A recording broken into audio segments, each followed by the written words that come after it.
বাংলাদেশ একটি সাম্প্রদায়িক সম্প্রীতির দেশ।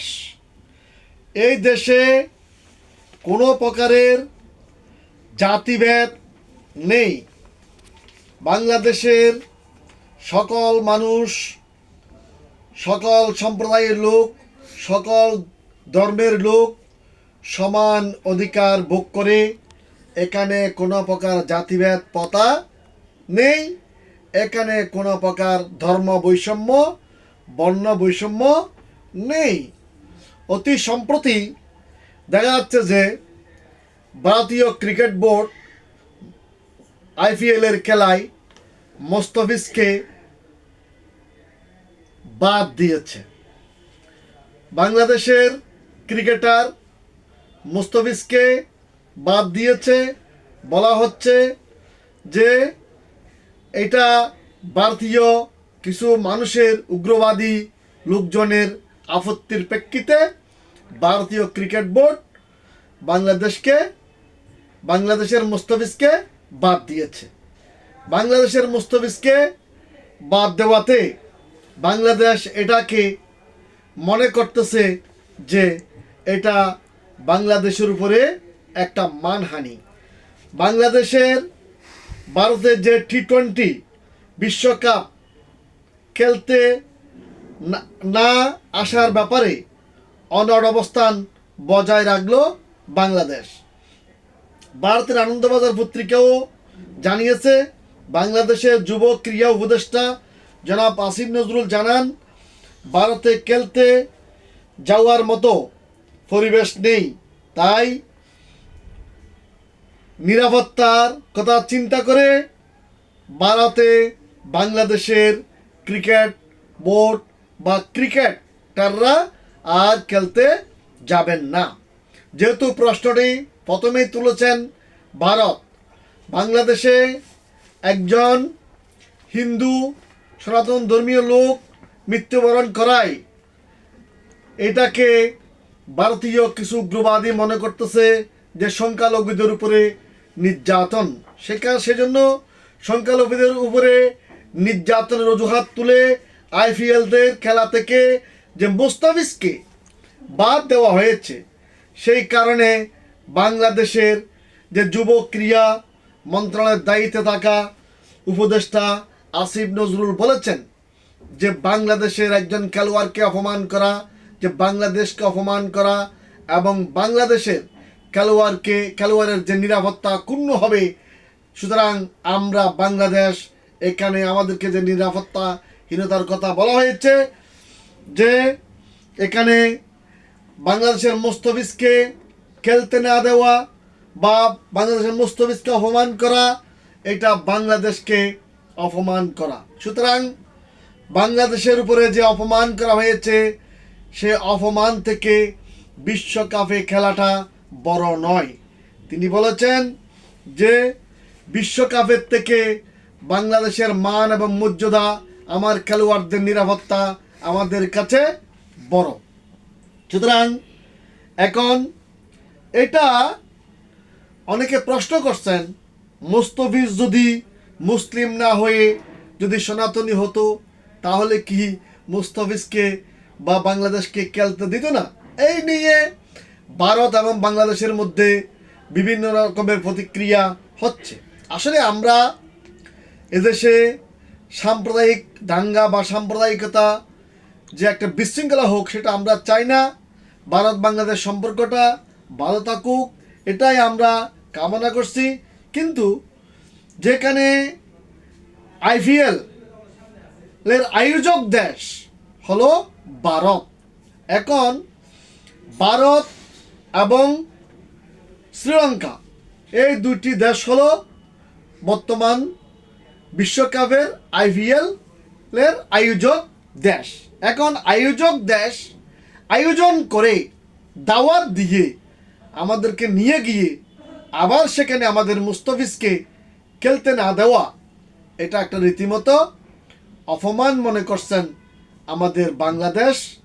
সেই কারণে বাংলাদেশের পক্ষ থেকে বলা হয়েছে যে আমাদেরকে আয়োজক দেশ হিসেবে ভারত দাওয়াত দিলেও, ভারতে খেলার কথা বলা হলেও কিন্তু ভারতের কিছু উগ্রবাদীদের আপত্তির প্রেক্ষিতে মুস্তাফিজকে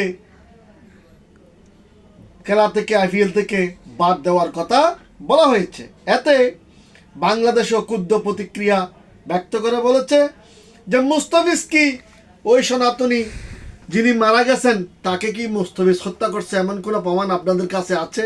সুতরাং আমাদের যে ক্রিকেট টিম আছে সেটির প্রধান হলো যে তিনি হচ্ছেন একজন সনাতনী, তার নাম হলো নিকুল কুমার দাস। সুতরাং আমাদের বাংলাদেশে যেখানে কোনো সাম্প্রদায়িকতা নেই, তারপরেও বাংলাদেশের যে মুস্তাফিজকে আইপিএল থেকে বাদ দেওয়া হয়েছে। এখন কথা হলো, অনেকের প্রশ্ন যে বিষয়টা কতটুকু যৌক্তিক এবং দেশ দুটির মধ্যে কি প্রতিক্রিয়া সৃষ্টি হবে। আসলে আয়োজক দেশ ভারত এবং শ্রীলঙ্কা। বাংলাদেশ বলছে যেহেতু ভারতেই প্রশ্নটা আসছে, ভারতের কিছু উগ্রবাদী যে প্রশ্ন তুলেছে যে মুস্তাফিজ খেলতে পারবে না, সেজন্য বাংলাদেশের পক্ষ থেকে বলা হয়েছে যে এটা যেহেতু একটা বিশ্বকাপ, বাংলাদেশ ক্রিকেটে খুব ভালো করতেছে, তাই আমরা খেলতে চাই।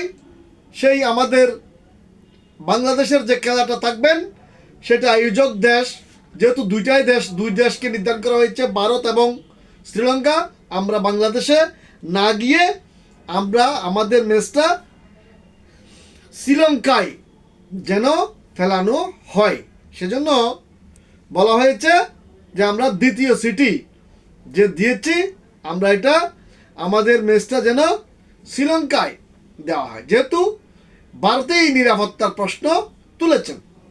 আসলে ভারত কেন তুলেছেন এই নিয়ে বড় ধরনের একটা শঙ্কা এবং বড় ধরনের একটা চিন্তা ভাবনা, সংঘাত হবে মনে করে হয়তো দিয়েছিল। এখন তারা বুঝতে পারছে যে বিষয়টা আসলে হিতে বিপরীত হয়ে গেছে। কারণ যতটুকু না মুস্তাফিজ বাংলাদেশের ক্ষতি হলো, তার চেয়ে বেশি ভারতের ক্ষতি হবে।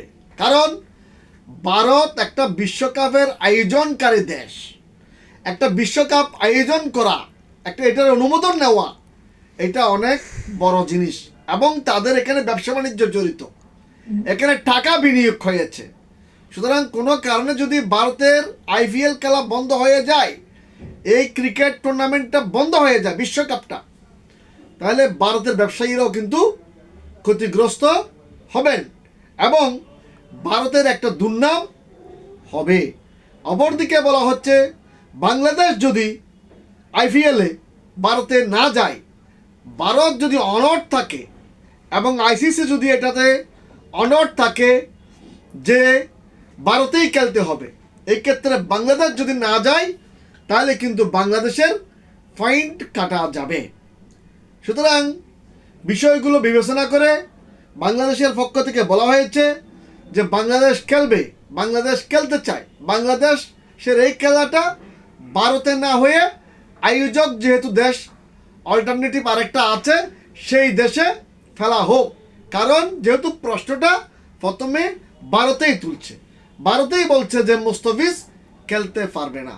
এখন তাদের প্রশ্ন হলো, তাদের বিভিন্ন খেলোয়াড়দের বা যারা অভিজ্ঞ ব্যক্তি তারা বলতেছে যে এই মুস্তাফিজকে আসলে বাদ দেওয়াটা, মুস্তাফিজের বিষয়ে এভাবে ভারত প্রশ্ন তোলাটা আসলে ভারতেরও উচিত হয় নাই।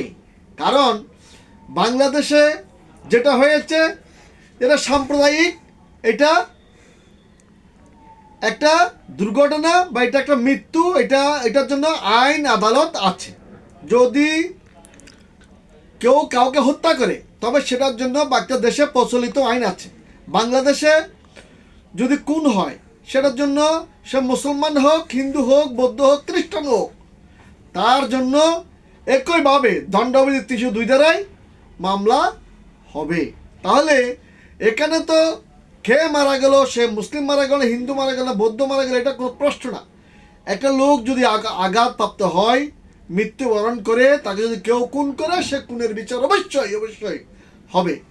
তাই বলে একটা খেলোয়াড়কে অপমান করা বা তাদের টিমকে অপমান করা, তাদের টিম প্রধানকে অপমান করা, এইটা কোনো যুক্তিসঙ্গত নয়। এটা বাংলাদেশের কথা নয় শুধু, এটা বিশ্বব্যাপী অন্যান্য দেশও কথাগুলো বলতেছে। যাই হোক, তারাও এখন চিন্তা করতেছে যে আসলে মুস্তাফিজকে খেলতে না দিলে বাংলাদেশের পুরো টিম খেলবে না বলে যে কথাটা বলেছে, এটা যেন পুনর্বিবেচনা করা হয় সেটা বলা হয়েছে। কিন্তু আমাদের বাংলাদেশের যুব ক্রীড়া উপদেষ্টা যেন বাসিম নজরুল সাহেব, উনি বলছেন যে যেটা আমাদের যেহেতু বাংলাদেশের মর্যাদার প্রশ্ন, এটা আমাদের খেলোয়াড়দের নিরাপত্তার প্রশ্ন, সেই জন্য আমাদের দেশের মর্যাদার চেয়ে বিশ্বকাপ ক্রিকেট খেলা বড় নয়। খেলোয়াড়দের জানমালের নিরাপত্তার চেয়ে আমার দেশের খেলোয়াড়দের ক্রিকেট খেলা বড় নয়। বেঁচে থাকলে এই খেলোয়াড়রা অন্য জায়গায় আরেকদিন খেলতে পারবে। এখন মুস্তাফিজকে যদি কোনো কারণে ওখানে উগ্রবাদীরা হত্যা করে ফেলে, দায়টা কে নেবে? এটা আমাদের দেশের অনেকেরই প্রশ্ন। যাই হোক, কিন্তু এই বিষয়ে 1996 সালের একটি ঘটনা আছে যে তখন যে শ্রীলঙ্কায় এরকমের একটা ঘটনা ঘটছিল, তখন অস্ট্রেলিয়ান টিম সেখানে খেলতে যেতে রাজি হয় নাই। কিন্তু তারপরেও তাদের কিছু পয়েন্ট কাটা গেছে, পয়েন্ট কিছু কাটা যাওয়ার পরেও সে অস্ট্রেলিয়ায় নাকি সে 96-তে আবার তারা বিশ্বকাপের ফাইনাল পর্যন্ত খেলেছে। তাই কথা হচ্ছে, এখন ভারত এবং পাকিস্তানের মধ্যে এত রকমের সংঘাত থাকে, সংঘর্ষ থাকে, তারপরেও ভারত এবং পাকিস্তান এরা ক্রিকেট খেলে, তাদের মধ্যে কোনো ঝামেলা হয় না। কিন্তু বাংলাদেশের মুস্তাফিজকে এইভাবে বাদ দেওয়াটা বাংলাদেশ মানহানি হয়েছে বলে মনে করে। যাই হোক, এই বিষয়ে দুদেশেরই একটা শুভ বুদ্ধির উদয় হোক যে ভারত যদি মুস্তাফিজের নিরাপত্তা নিশ্চিত করতে পারে, ভারত যদি বলতে পারে যে আমরা মুস্তাফিজ সহ পুরো টিমকে শতভাগ নিরাপত্তা দিব এবং এই নিরাপত্তা নিশ্চিত করে রাখব, এবং সে দেশের যে উগ্রবাদীরা যে মুস্তাফিজের বিরোধিতা করতেছে যদি বলে যে বাংলাদেশের টিমের নিরাপত্তা আমরা দেব, উগ্রবাদীদেরকে আমরা দমন করব, তাহলে বাংলাদেশ বিষয়টা নিশ্চয়ই পুনর্বিবেচনা করা দরকার আছে। এবং আমার মতে হয়তো ভারত যদি মনে করে যে আমার দেশের উগ্রবাদীদেরকে দমন করা আমাদের পক্ষে সম্ভব হবে না এবং মুস্তাফিজকে সারাই খেলতে হবে, এই সিদ্ধান্তে যদি ভারত অনড় থাকে, তাহলে কর্তৃপক্ষ যারা বিশ্বকাপ আয়োজন করেছে তাদেরও আমাদের সিটির বিবেচনা করা উচিত বলে আমি মনে করি। যে ভারত ছাড়া যেহেতু অল্টারনেটিভ আরেকটি দেশ আছে শ্রীলঙ্কা, আয়োজক দেশ দুটি দেশের মধ্যে শ্রীলঙ্কায় আমাদের টিমের খেলোয়াড়দেরকে আমাদের যেদিন খেলা পড়বে আমাদের বাংলাদেশের টিমটাকে যেন শ্রীলঙ্কায় খেলতে দেওয়া হয়। কারণ বর্তমান বিশ্ব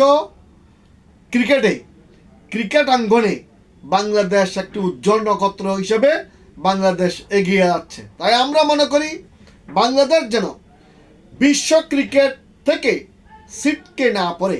তাই বাংলাদেশের যারা বিশ্বকাপ নিয়ে গবেষণা করেন, বিশ্বকাপ নিয়ে চিন্তা করেন, বাংলাদেশের যে যুব ক্রীড়া প্রতিমন্ত্রী মাননীয় উপদেষ্টা যারা বাসিম নজরুল সাহেব সহ সকলের প্রতি আমাদের অনুরোধ রইল যে বিষয়গুলো উভয় দেশের মধ্যে শান্তিপূর্ণভাবে যেন এক সমাধান করা হয়, আমাদের উদীয়মান খেলোয়াড়দেরকে যেন খেলতে দেওয়া হয় এবং বাংলাদেশ বিশ্বকাপ জয় করে বিশ্ব চ্যাম্পিয়ন হোক, সেটাই আমি আশা করছি।